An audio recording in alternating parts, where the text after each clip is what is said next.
Algebra అంటే simplification of bullion expressions ఒకటి చెప్పాను. అండ్ పిఓఎస్ ఎస్ఓపి మీద చెప్పాను. అంటే product of sums, some of products మీద చెప్పాను. అంటే మిన్ టర్మ్స్ ఇస్తే మ్యాక్స్ టర్మ్స్ ఇస్తే మిన్ టర్మ్స్ ఎలా కనుక్కోవచ్చు, ఎస్ఓపి ఇచ్చినప్పుడు ఎస్ఎస్ఓపి ఎలా కనుక్కుంటాం, అండ్ పిఓఎస్ ఇచ్చినప్పుడు ఎస్పిఓఎస్ ఎలా కనుక్కుంటాం అని చెప్పాను. రైట్, అది చాలా చాలా క్లియర్గా ఉండండి. నేను దీని మీద ఎన్ని ప్రాబ్లమ్స్ అయితే చెప్పానో అవన్నీ చూసుకోండి. బులియన్ ఎక్స్ప్రెషన్ ఇచ్చేసి మినిమం నెంబర్ ఆఫ్ లిటరల్స్.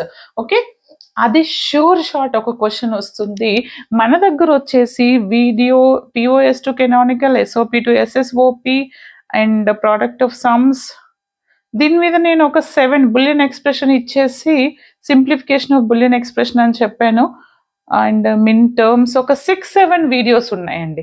ఇవి కనుక మీరు పర్ఫెక్ట్ ఉంటే ఫస్ట్ బులియన్ ఎక్స్ప్రెషన్ ఇచ్చినప్పుడు టేబుల్ ఎలా కన్స్ట్రక్ట్ చేయాలో నేర్చుకోండి. తర్వాత